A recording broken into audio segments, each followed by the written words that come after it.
Tuhan Yesus. Baik, shalom. Puji nama Tuhan. Saya mengucapkan selamat Paskah bagi kita semua.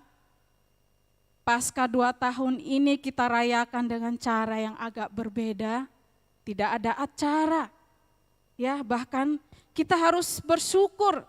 Bapak Ibu Saudara yang dikasihi Tuhan, tahun ini kita berbakti di rumah Tuhan walaupun masih kita menjalani protokol dengan ketat. Tetapi kita bersyukur kalau tahun lalu, ya saya ingat di bulan April tahun yang lalu suasananya sungguh mencekam saudara. Kita dilanda ketakutan yang luar biasa. Karena itu COVID sudah masuk di Indonesia 2 bulan pada waktu itu. Tetapi kita bersyukur Tuhan sudah menyertai kita semua sampai dengan saat ini dengan baik. Amin. Puji nama Tuhan, terima kasih untuk kesempatan yang diberikan kepada saya untuk menyampaikan firman Tuhan. Ya tadi Ibu Gembala berpesan tidak boleh panjang-panjang, ini 4:30. Ya mudah-mudahan 15 menit atau 20 menit ya. Saya sampaikan firman Tuhan. Ya baik. Mari kita membuka Alkitab kita dari Perjanjian Lama, 1 Samuel pasal 30 ayat 1 sampai ayatnya yang ke-19. 1 Samuel pasal 30 ayat 1 sampai dengan ayatnya yang ke-19. Kita baca secara responsif, saya ayat yang pertama Bapak Ibu Saudara sekalian, ayat kedua dan seterusnya. Perikop di sini Siklag terbakar, pembalasan Daud kepada orang Amalek. Ketika Daud serta orang-orangnya sampai ke Siklag pada hari yang ketiga, orang Amalek telah menyerbu tanah Negeb dan Siklag. Siklag telah dikalahkan oleh mereka dan dibakar habis. Ayat 2.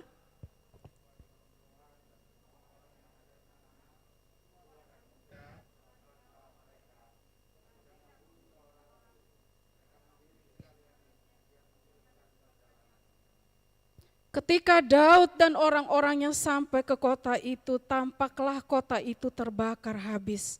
Dan istri mereka serta anak mereka yang laki-laki dan perempuan telah ditawan.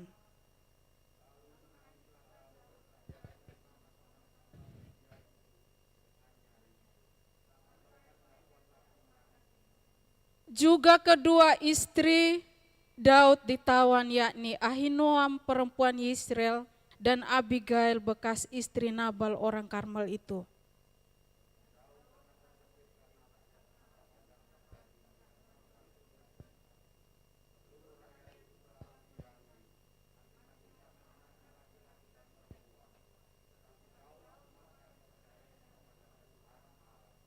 Lalu Daud memberi perintah kepada Imam Abiatar bin Ahimelek, bawalah efod itu kepadaku. Maka Abiatar membawa efod itu kepada Daud.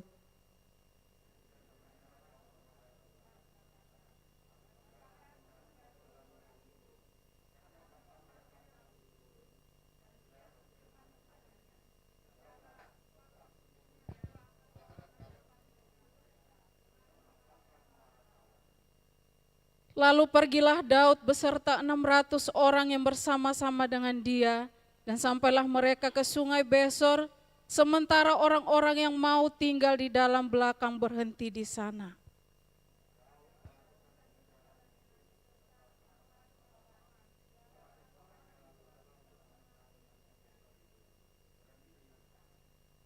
Kemudian mereka menemui seorang Mesir di padang, lalu membawanya kepada Daud. Mereka memberi 2 roti, lalu makanlah ia, kemudian mereka memberi dia minum air.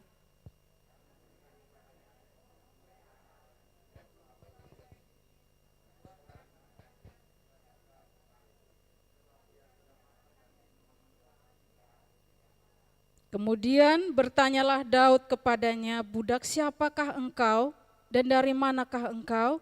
Jawabnya, aku ini seorang pemuda Mesir, budak kepunyaan seorang Amalek.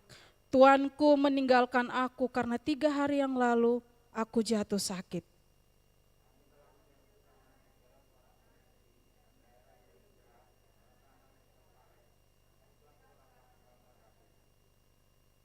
Daud bertanya kepadanya, dapatkah engkau menunjukkan jalan kepadaku gerombolan itu? Katanya, bersumpahlah kepadaku demi Allah bahwa engkau tidak akan membunuh aku dan tidak akan menyerahkan aku ke dalam tangan tuanku itu.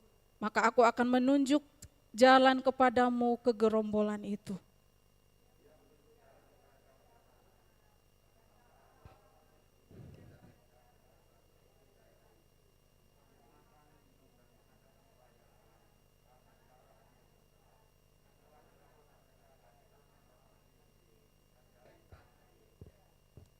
Dan pada keesokan harinya Daud menghancurkan mereka dari pagi-pagi buta sampai matahari terbenam.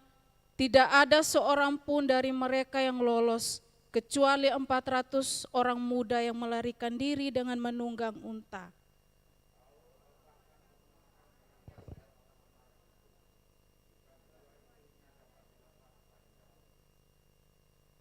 Ayat 19 kita sama-sama 2-3. Tidak ada yang hilang pada mereka, dari hal yang kecil sampai hal yang besar, sampai anak laki-laki dan anak perempuan, dan dari jarahan sampai segala sesuatu yang telah dirampas mereka. Semuanya itu dibawa Daud kembali. Amin. Bapak Ibu yang dikasihi oleh Tuhan Yesus Kristus, tema kita pada sore hari ini, menang bersama dengan Tuhan. Tema kita, saya memberikan tema menang bersama dengan Tuhan. Kalau Bapak Ibu memperhatikan kitab Samuel ini mencatat banyak sekali kisah tentang Daud, perjalanan Daud. Dan kalau Bapak Ibu juga memperhatikan pasal sebelumnya, pasal 29, ini Daud sedang bersama barisan Filistin untuk menyerang atau berperang melawan Saul. Menurut saya ini dilema, saudara. Kenapa? Karena di pasal 26, Alkitab mencatat di kitab ini pasal 26, Daud mendapatkan kesempatan 2 kali untuk membunuh Raja Saul. Tapi tidak dia lakukan. Kenapa? Alasannya karena dia menghormati Saul sebagai orang yang diurapi Allah. Tetapi kalau kita lihat di sini di pasal 29, dibaca sendiri di rumah, dicatat Daud ini sedang ada dalam barisan Filistin untuk berperang melawan Saul bersama dengan Raja Akis pada waktu itu. Bapak Ibu yang dikasihi oleh Tuhan Yesus, dalam perjalanan untuk melawan Saul itu, pasukan Filistin ini mengenali Daud sebagai hamba Saul. Mereka katakan, loh bukankah dia ini hamba Saul? Yang dinyanyikan oleh masyarakat, Saul beribu-ribu dan Daud berlaksa-laksa ketika berperang. Sehingga pasukan meminta kepada raja agar Daud tidak ikut serta dalam peperangan itu. Mereka meminta raja mereka Akis untuk memulangkan Daud. Dan Daud ini, Raja Akis ini memutuskan untuk memulangkan Daud. Bapak Ibu yang dikasihi oleh Tuhan Yesus, dan dia tiba di Siklak, ya, di pasal 30, ketika Daud serta orang yang sampai ke Siklak pada hari yang ketiga, ya, perjalanan mereka kembali ditempuh kurang lebih 3 hari, ya. Orang Amalek telah atau sudah menyerbu tanah Negeb dan tanah Siklak, telah dikalahkan oleh mereka dan telah habis terbakar. Seluruh masyarakat ditawan, saudara. Tetapi bukan dibunuh, ditawan dan dibunuh, tetapi untuk dijadikan budak. Sehingga tidak ada yang dibunuh. Anak-anak, perempuan, bapak, dari yang tua sampai yang muda. Terbalik ya, dari yang muda sampai yang tua, dari anak-anak. Ditawan saja, tidak dibunuh, termasuk keluarganya Daud, saudara. Kedua istrinya, Ahinoam dan Abigail juga ikut serta ditawan. Bapak Ibu yang dikasihi oleh Tuhan Yesus Kristus, kita akan lihat reaksi yang dilakukan masyarakat ketika melihat kota itu. Harta benda mereka telah dijarah. Keluarga mereka sedang ditawan. Ayat 4, lalu menangislah Daud dan rakyat yang bersama-sama dengan dia dengan nyaring sampai mereka tidak kuat lagi untuk menangis. Ini menggambarkan kesedihan yang sangat mendalam, Bapak Ibu Saudara. Rakyat menyalahkan Daud. Kalau kita perhatikan di ayat 6 pasal 30 ayat 6 di sana, rakyat mengancam akan membunuh Daud dengan cara apa? Melempari batu, merajam batu sampai mati. Kenapa? Pada waktu itu melempari batu sampai mati itu hukuman yang lazim, yang wajar dilakukan masyarakat. Daud disalahkan dalam hal ini, saudara. Kalau kita perhatikan kisah ini. Reaksi masyarakat wajar. Mereka menganggap pemimpin mereka gagal menjaga mereka. Sehingga keluarga mereka ditawan, harta mereka dirampas. Kota itu porak-poranda terbakar, habis katanya. Tapi kita akan melihat reaksi yang ditunjukkan Daud. Bapak Ibu yang dikasihi oleh Tuhan Yesus Kristus. Reaksi masyarakat, mereka ingin untuk membunuh Daud. Mereka menyalahkan Daud. Saya melihat Daud sedang mengalami masalah yang cukup sulit. Ya, dia sama-sama dengan masyarakat mengalami kesedihan yang sama. Mereka menangisi keluarga mereka, menangisi harta benda mereka, kota mereka sampai tidak punya tenaga lagi untuk menangis. Ini menggambarkan kesedihan yang mendalam. Mari kita akan melihat reaksi yang ditunjukkan Daud. Nats ini atau pasal ini memberikan dua teladan yang harus saudara dan saya, Bapak Ibu, saudara sekalian kita pelajari dari Daud. Ketika kita mengalami masalah yang sulit. Di ayat 6, dan Daud sangat terjepit karena rakyat mengatakan hendak melempari dia dengan batu. Seluruh rakyat itu telah pedih hati masing-masing karena anaknya laki-laki perempuan. Tetapi Daud menguatkan kepercayaannya kepada Allahnya. Tindakan yang pertama yang dilakukan Daud di ayat 6c. Tindakan pertama yang dilakukan Daud yang harus saya dan Bapak Ibu sekalian contoh, teladani dari Daud. Daud menguatkan kepercayaannya kepada Allahnya.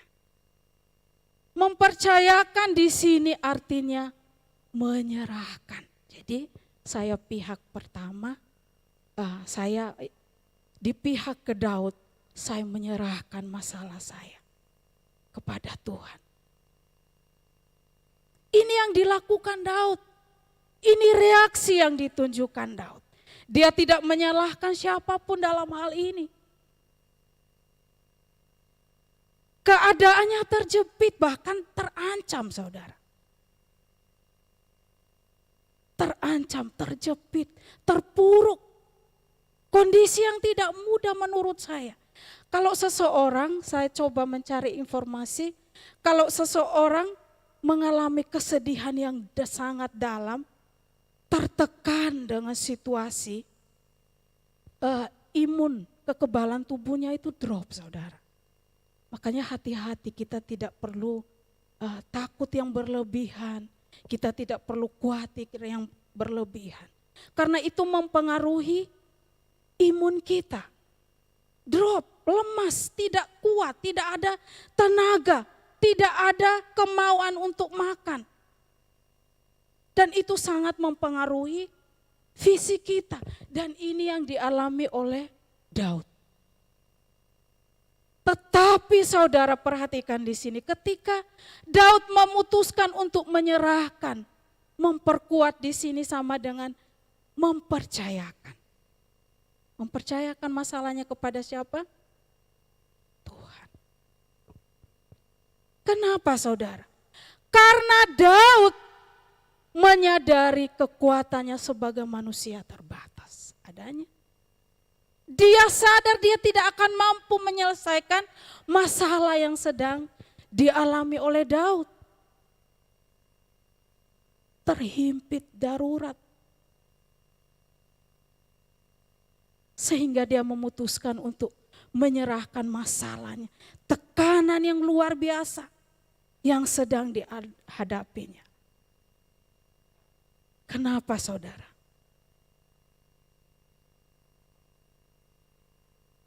Ketika Daud memutuskan untuk menyerahkan masalahnya kepada Tuhan. Ayat 9 sampai 16 saya baca kembali supaya kita tahu ya, cepat saya baca. Ketika Daud sudah menyerahkan masalahnya kepada Tuhan, lalu pergilah Daud beserta ke-600 orang yang bersama-sama dengan dia, dan sampailah mereka ke sungai Besor, sementara orang-orang yang mau tinggal di belakang berhenti di sana. Maka Daud melanjutkan pengejaran itu beserta 400 orang. 200 orang yang terlalu lelah untuk menyeberangi sungai Besor itu berhenti di sana. Kemudian mereka menemui seorang Mesir di padang, lalu membawanya kepada Daud. Mereka memberi dia roti, lalu makanlah ia. Kemudian mereka memberi dia minum air. Dan memberikan kepadanya sepotong kue ara dan 2 buah kue kismis. Dan setelah dimakannya ia segar kembali. Sebab ia tidak makan dan minum selama 3 hari 3 malam. Kemudian bertanyalah Daud kepadanya, budak siapakah engkau? Dan dari manakah engkau? Jawabnya, aku ini seorang pemuda Mesir, budak kepunyaan seorang Amalek. Tuanku meninggalkan aku karena 3 hari yang lalu aku jatuh sakit. Kami telah menyerbu tanah Negeb orang Kreti dan daerah Yehuda, dan tanah Negeb Kaleb dan Siklak telah kami bakar habis. Daud bertanya kepadanya, dapatkah engkau menunjukkan jalan kepadaku ke gerombolan itu? Katanya, bersumpahlah kepadaku demi Allah, bahwa engkau tidak akan membunuh aku dan tidak akan menyerahkan aku ke dalam tangan tuanku itu. Maka aku akan menunjukkan jalan kepadamu ke gerombolan itu. Amin. Bapak Ibu yang dikasihi oleh Tuhan Yesus Kristus, seperti yang tadi saya katakan, ketika Daud ini tidak lagi mempunyai kekuatan sama sekali. Dia tidak ada gairah lagi, tidak ada semangat dalam hidupnya. Dan ketika dia memutuskan menyerahkan segala persoalannya kepada Tuhan, kita lihat dia kejar musuh. Ada kekuatan yang daripada Tuhan. Amin. Bapak Ibu yang dikasihi oleh Tuhan Yesus Kristus, percayakanlah masalahmu semuanya kepada Tuhan.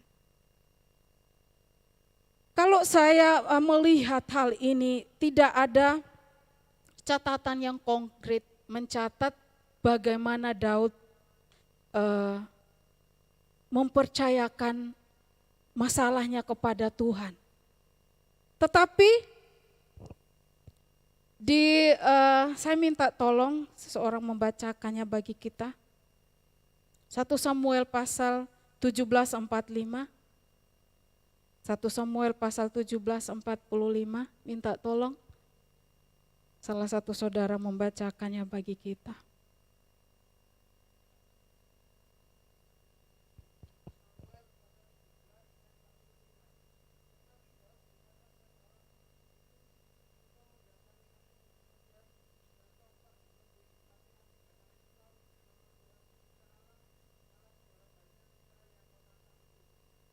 Amin. Terima kasih.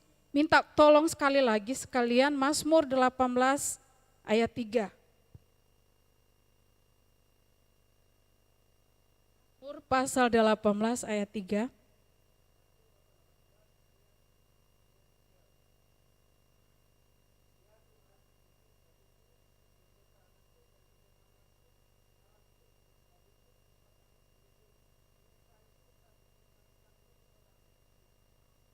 Ya, terima kasih, Tuhan memberkati.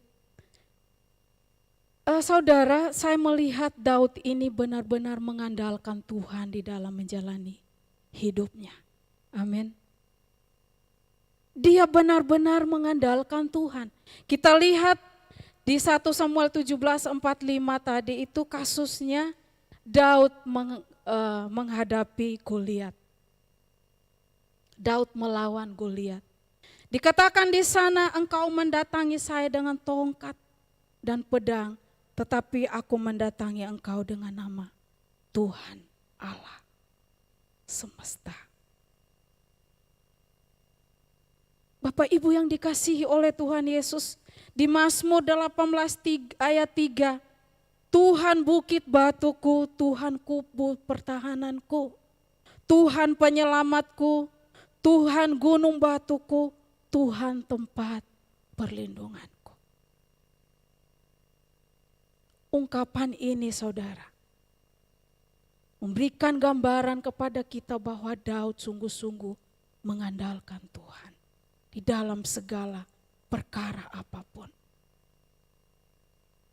Ya mungkin Bapak Ibu mengingat kisah Goliat dan Daud ini. Goliat dikatakan orang yang tinggi besar, terlatih.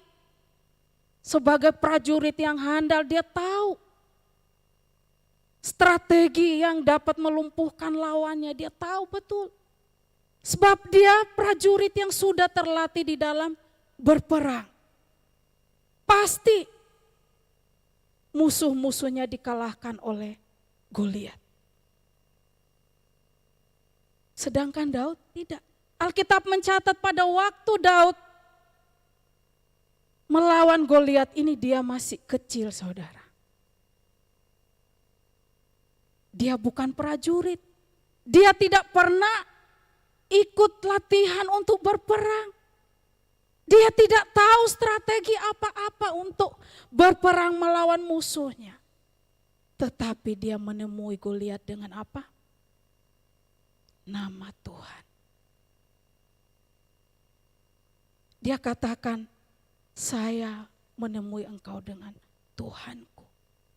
Dan apa yang terjadi? Daud memperoleh kemenangan dengan pedang 5 batu. Karena Allah menyertai orang-orang yang mau mengandalkan Dia sepenuhnya. Allah menyertai dan pasti menolong setiap kita yang bersandar, berharap sepenuhnya kepada kuasa-Nya. Kuasa Tuhan Yesus tidak pernah berubah, dulu, sekarang, selama-lamanya. Tindakan yang pertama yang dilakukan Daud, menyerahkan segala persoalannya kepada Tuhan. Tindakan yang kedua, Daud meminta petunjuk Tuhan. Dicatat di ayat 7 dan 8, lalu Daud memberi perintah kepada Imam Abiatar bin Ahimelek, bawalah efod itu kepadaku. Maka Abiatar membawa efod itu kepada Daud. Apakah efod itu, Bapak Ibu Saudara? Baju kudus, baju suci yang khusus digunakan oleh para imam saat memimpin ibadah di bait suci. Hanya para imam, hanya keturunan Harun. Tidak boleh yang lain, hanya keturunan Lewi. Tidak boleh yang lain. Tetapi mari kita perhatikan, Daud memerintah imam besar pada waktu itu Abiatar untuk membawakan baju efod. Saya juga penasaran saudara. Loh, rupa-rupanya saya belajar saudara, baju efod ini, baju selain digunakan para imam di dalam memimpin ibadah di rumah Allah. Baju itu juga digunakan untuk meminta hikmat Allah. Baju efod ini baju yang kudus juga untuk meminta petunjuk Allah di dalam melakukan segala kegiatan keagamaan. Bapak Ibu yang dikasihi oleh Tuhan Yesus Kristus, rupanya Daud meminta baju itu. Ini enggak dijelaskan apakah Daud menggunakan baju efod itu lalu meminta petunjuk Tuhan, atau imamnya yang disuruh pakai untuk meminta petunjuk Tuhan. Tetapi kalau saya lihat di sini Daud meminta imam besar ini untuk membawakan baju efod. Mungkin Daud menggunakan baju itu. Sebab setelah di ayat 8 Bapak Ibu, kemudian bertanyalah Daud kepada Tuhan, katanya, haruskah aku mengejar gerombolan itu? Dapatkah mereka kususul? Dan ia berfirman kepadanya, kejarlah, sebab sesungguhnya engkau akan dapat menyusul mereka dan melepaskan mereka. Waktu Daud meminta petunjuk Tuhan, Tuhan katakan apa di situ? Kejar. Dan ayat 17, dan pada keesokan harinya Daud menghancurkan mereka dari pagi-pagi buta sampai matahari terbenam. Tidak ada seorang pun dari mereka yang lolos, kecuali 400 orang muda yang melarikan diri dengan menunggang unta. Daud melepaskan semua apa yang dirampas oleh orang Amalek itu, juga kedua istrinya dapat dilepaskan Daud. Ayat 19, tidak ada yang hilang pada mereka, dari hal yang kecil sampai hal yang besar, sampai anak-anak laki-laki, anak perempuan, dan dari jarahan sampai segala sesuatu yang telah dirampas mereka, semuanya telah dirampas kembali oleh Daud.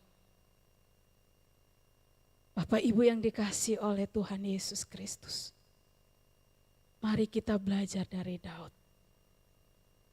sehingga kita tidak bertindak sendiri. Kalau kita bertindak sendiri, yang ada pasti kita menyalahkan orang lain, gara-gara si A, gara-gara si B. Kalau saja bukan karena si A, saya tidak mungkin kehilangan keluarga, saya tidak mungkin gagal dalam hal ini, saya tidak mungkin rugi. Orang lain disalahkan, sama saudara. Rakyat menunjukkan sifat kita, menyalahkan pemimpin mereka. Padahal Daud juga mengalami hal yang sama, mengalami kesedihan yang sama, bahkan nyawanya terancam saudara.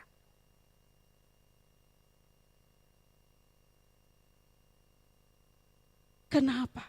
Karena kita merasa, saya bisa atasi kok masalah ini, gampang, kecil. Saya punya strategi yang jitu, yang oke punya, yang saya pakai, saya pasti bisa atasi masalah. Ada lagi menyalahkan diri sendiri. Salah aku. Mestinya saya pakai cara yang ini. Menyalahkan diri.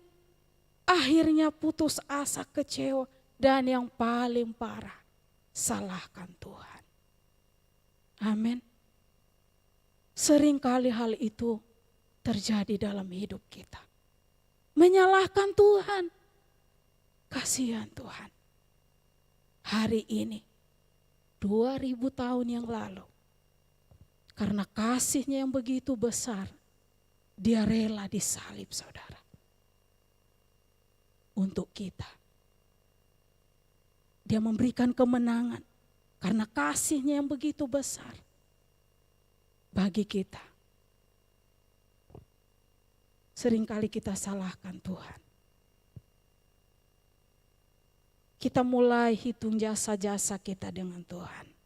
Tuhan, saya di gereja bawa persembahan, terima tamu, lakukan ini dan itu.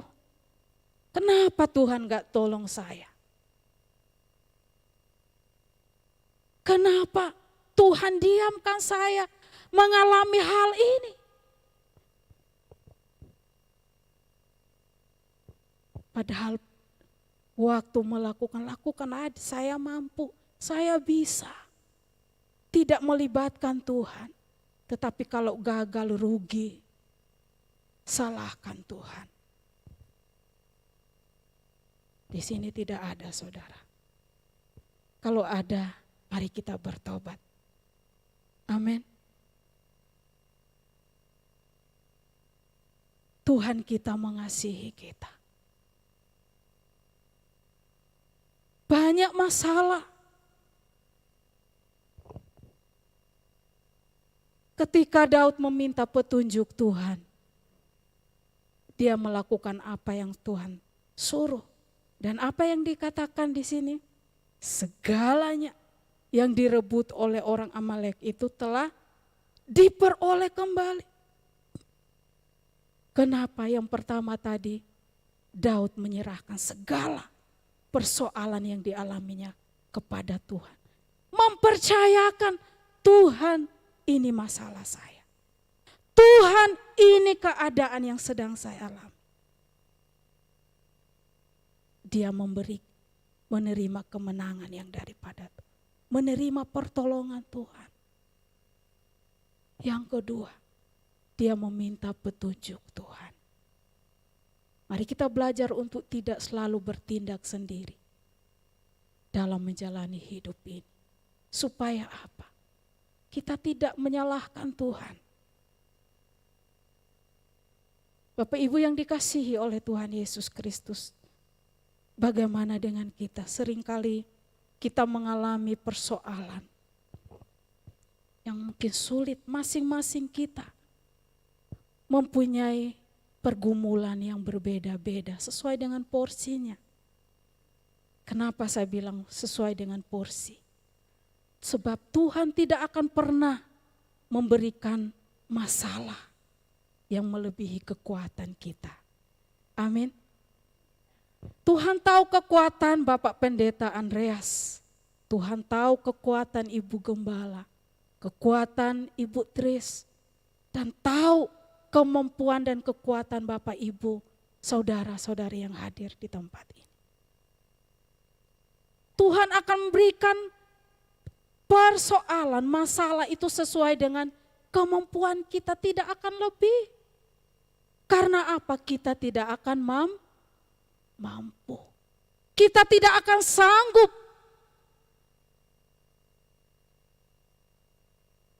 untuk menyelesaikan masalah kita tanpa campur tangan Tuhan. Saya tidak tahu masalah apa yang sedang Bapak Ibu Saudara hadapi saat ini. Tapi mari kita belajar dari Daud, teladani tindakan Daud. Ketika mengalami masalah yang sulit, apa tadi pertama? Menyerahkan masalah kita sepenuhnya kepada tangan kuasa Allah. Yang kedua apa? Meminta petunjuk Tuhan supaya kita tidak salah melangkah. Bapak Ibu yang dikasihi oleh Tuhan Yesus Kristus, Tuhan yang dipercayai dan disembah Daud sama dengan Tuhan yang saudara dan saya percayai hari ini. Amin. Tuhan kita tidak pernah berubah. Dari kekal sampai kekal. Kuasanya tidak pernah berkurang sedikit pun. Yang berubah-ubah itu kita. dari kecil, remaja, pemuda, dewasa, tua, berubah-ubah. Begitu juga cara pikir kita berubah-ubah. Hari ini kita katakan saya percaya Tuhan. Besok kita alami masalah, mulai meragukan kuasa Tuhan.